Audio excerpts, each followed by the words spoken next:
ഇവനേതാ? ഇവനല്ല, ഇവൾ. അപ്പോൾ ഇവളെ എങ്ങനെ ഉണ്ടാക്കുന്നത് നോക്കിയാലോ. അതിനായിട്ട് നമുക്ക് 2 കളർ പേപ്പർ വേണം. കളർ പേപ്പർ ഇല്ലാത്തവരാണെങ്കിൽ നോർമൽ പേപ്പർ എടുത്താലും മതി. എന്നിട്ട് അതിൽ കുഞ്ഞു കുഞ്ഞു ഡിസൈൻ ഒക്കെ വരച്ച് കഴിഞ്ഞാൽ കുറച്ചുകൂടെ ഭംഗിയായിരിക്കും കാണാനായിട്ട്. അതിനുശേഷം നമ്മൾ ഈ പേപ്പറിനെ സിഗ്സാഗായിട്ട് മടക്കണം. സിഗ്സാഗായിട്ട് എന്ന് പറയുമ്പോൾ നമ്മൾ ഈ വിഷറിയൊക്കെ ഉണ്ടാക്കത്തില്ലേ, അതുപോലെ. എന്നിട്ട് അതിനെ പകുതിയാക്കി മടക്കിയിട്ട് അതിൻ്റെ 2 എഡ്ജും ഒന്ന് ജോയിൻ ആക്കി കൊടുക്കുക.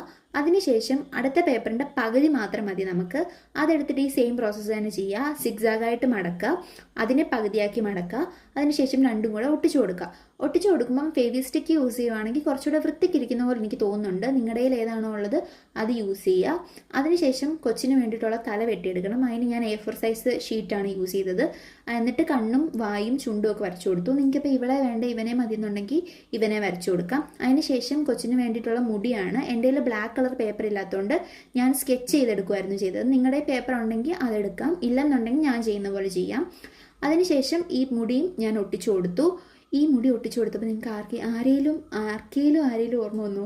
എനിക്ക് ഹാപ്പി ഹസ്ബൻഡ്സിലെ സലീം കുമാറിനെയാണ് ഓർമ്മ വന്നത്. അതുകൊണ്ട് ഞാൻ 2 കൊമ്പും കൂടെ വരച്ചു കൊടുത്തു. ആ കൊമ്പിനൊരു ഭംഗിക്ക് വേണ്ടിയിട്ട് ഒരു ബോയും കൂടെ വെച്ച് കൊടുത്തിട്ടുണ്ട്.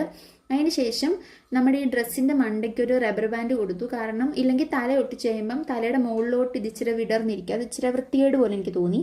അപ്പം ഞാൻ അത് റബ്ബർ ബാൻഡ് വെച്ചിട്ട് തല ഒട്ടിച്ചു കൊടുത്തു. അപ്പോൾ ഇഷ്ടപ്പെട്ടെങ്കിൽ ലൈക്ക് ചെയ്യുക, ഷെയർ ചെയ്യുക, സബ്സ്ക്രൈബ് ചെയ്യുക, കമൻറ്റ് ചെയ്യുക.